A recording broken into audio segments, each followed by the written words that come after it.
Hi everybody, we're back and we've been away for a minute, but we have had a great excuse.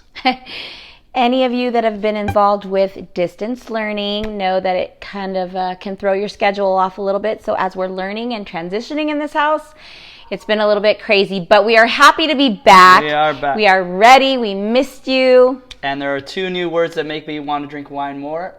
Distance learning. So we're here. It is International Cabernet Sauvignon Day. Woo! And we're about to get into two great Cabernet Sauvignons here in a minute from places you probably didn't even know grew Cabernet Sauvignon. But before that, we just want to announce that we're having some exciting changes going on with our videos and what we're doing here. We are now going to be known as A Wine Journey.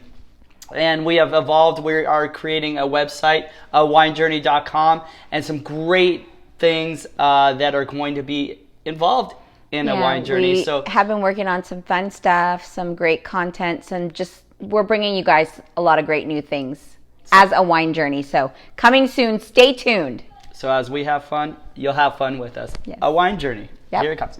All right. So it's International Cabernet Sauvignon month, and not month. Don't get crazy. It's International Cabernet Sauvignon Day. Day. Dang it! I wanted the whole month. We tried to make it a whole month, people. I wanted the whole month. So it's today's International Cabernet Sauvignon Day. Thank you very much for correcting me on that. And Cabernet Sauvignon is the most popular red wine or red grape that makes wine in the whole world. Okay. And we're going to bring you two wines here today from places that you may not have had Cabernet Sauvignon. Before we get into that, I just want to give you a quick little tidbit. Cabernet Sauvignon is the name of the grape.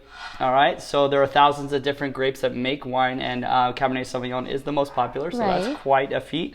And it actually they found out not too long ago that it's actually a crossing of two other popular grapes. So its parents are Cab Franc and Sauvignon Blanc, which Sauvignon Blanc is a white grape. So it has parents? It has parents, and it was born.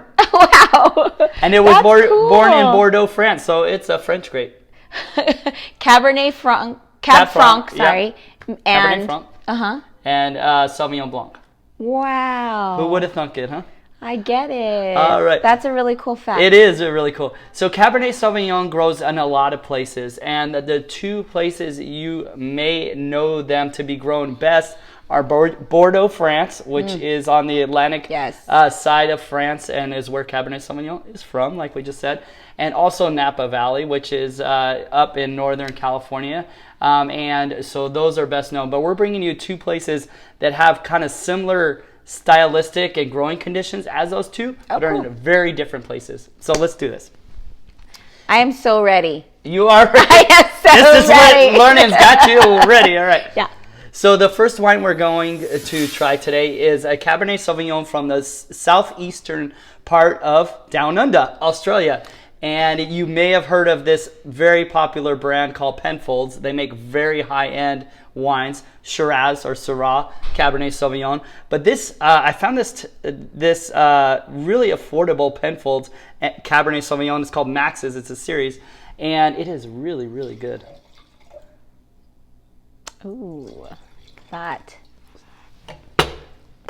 All right. So first in the eye test, it's really dark and rich.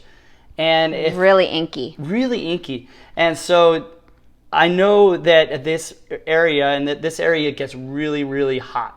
Mm-hmm. And it could be comparable to California, actually, and how hot it gets, and brings out all the fruit, and is very fruit-driven Cabernet Sauvignons. And you could just kind of see the extraction here from like some of the Paso wines that we drink and things like that. It has some similarities to that. Yeah.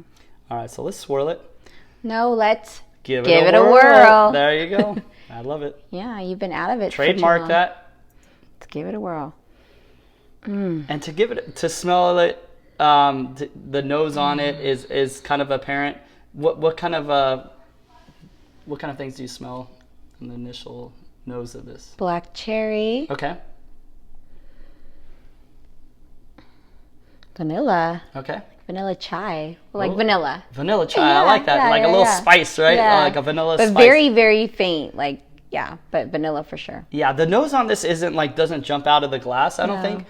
But you definitely get some of those common black fruit characteristics. Yes. And the vanilla chai is a really good call, I think, on that. I know this particular wine aged for 18 months in French oak, which would give it some of that vanilla subtleties to it. Very nice. But let's give it a whirl and chin Chin chin. Taste it now. Chin chin to International Cabernet Sauvignon Day. Better than Christmas, ladies and gentlemen. It kind of is.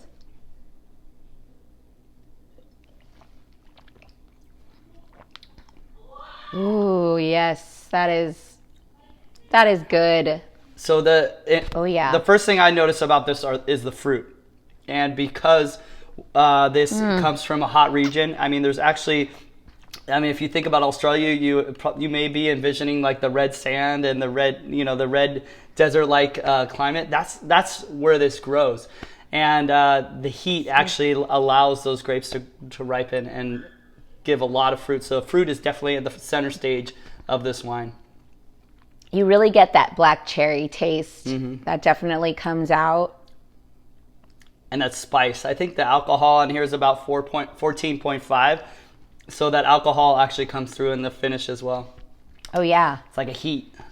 In the finish, for sure. Yep, that was a good point. All right. So this is a really good wine. This really retails for $19.99, so it's under the $20 threshold. A really good buy, especially for Penfolds. Definitely a good buy for, what'd you say, $19.99? $19.99. So the next one up that Penfolds sells is about $50, and then on up from there into the hundreds. So this is a really good, jumped out at me off the shelf. It jumped into your cart? Mm-hmm.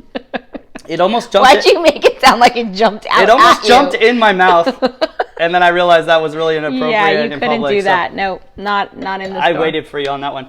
All right, so we're gonna go on across to another continent, South America, and you know how much a fan I am of Chile, the country of Chile, and what they do with wine over there. This Cabernet Sauvignon is from the Maipo Valley of Chile, so it rests in between the Pacific Ocean on the west side and the Andes Mountains on the right, which give this cool climate influence into the wine, which gives the Cabernet a totally different expression. What is the name of this wine? I'm sorry, I missed it. The winery is called Carmen, and Carmen is the first winery in Chile. The very first winery in Chile back in the mid-19th century. That's amazing. Yeah, so it has a history. I know that they've changed to organic and things like that, real sustainable. And it says 1850. 1850, so yeah, the mid-19th century. That's amazing. Really fascinating. They have a great heritage here. In the eye test, you see that this is more translucent, so it's a lighter wine than the Penfolds Max. Oh yeah, it's definitely like more of a ruby color, but like still a nice dark color. Ruby, yeah, right? But not that inky. Not that inky. Right. It's a little lighter. Have. Yep. All right, let's give it a whirl here. Give it a whirl. Give it a smell. Give it a smell. Oh, the aroma is a lot stronger on this one. Yeah, you can smell before even the glass gets to your Before I nose, even right? put my face in it. And what did you? We got a lot of fruit on the first one. What did you get on the nose on this one? Because it's very different. I can like pepper, like red pepper, red bell pepper. Oh, like a bell pepper. Like not that pepper. Not Just, like black pepper. Like vegetable, like a vegetable. Okay, yeah. So you definitely get that vegetal. I totally agree with you on that. Yeah. Cabernet Sauvignon has a thing called pyrazines. It's a compound in it that actually is the same thing that bell peppers has in it. Wow. And so you get that when it's a cooler climate area, which in the evening this area has because of the Pacific Ocean and the Andes Mountains. Oh yeah, definitely get that. And mint. Oh yeah, I like that. Good call. I get something kind of unique in there, like a minerality, like almost like lead, like pencil shavings. Yeah. Like when you're sharpening your pencil. And that comes from that area and the cool climate influence as well. It brings that out. All right. Chin chin. Chin chin. Let's give it a taste. The pepper for sure comes out. Like it's that spice. Yeah. You kind of mentioned a little bit of spice in the Penfold one, but I feel like this has really got that like spice kick to it. Definitely. I think I automatically think of a pairing. Like when we were drinking this really deep, rich, chocolatey, almost chocolatey Penfolds Cabernet from the Coonawarra or the southern part of Australia, I thought about like meat dishes or really savory dishes. When I drank this, I automatically thought of like a stuffed bell pepper. Yes, yeah. Right? So yeah, that bell pepper kind of savory. It's interesting. Yeah, that's so true, because in the Penfolds ones it was more like a smooth. Yeah. Yeah, and this one's more like spice. And there's an elegance to this too. Yeah. So a good Cabernet, the tannins in Cabernet are strong, but they're very closely knit tannins, which makes it real pleasurable in your mouth instead of these really angular tannins that might be sharp in your mouthfeel.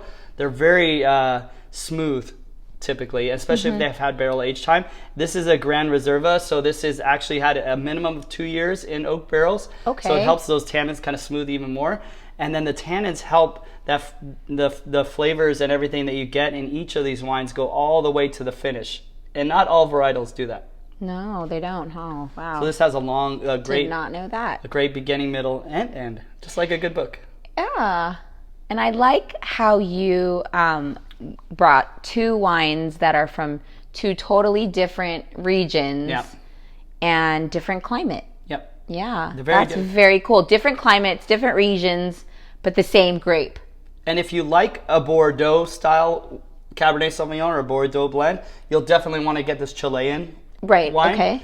And if you want a more of a Napa style or a Paso style cab, you'll definitely want to get this Southern Australian or Southeastern Australian Cabernet Sauvignon. That is a great way to put it. All right. Well, happy International Cabernet Sauvignon Day. International Cabernet Sauvignon Day. Cheers to you guys. Cheers. Cheers. Cheers.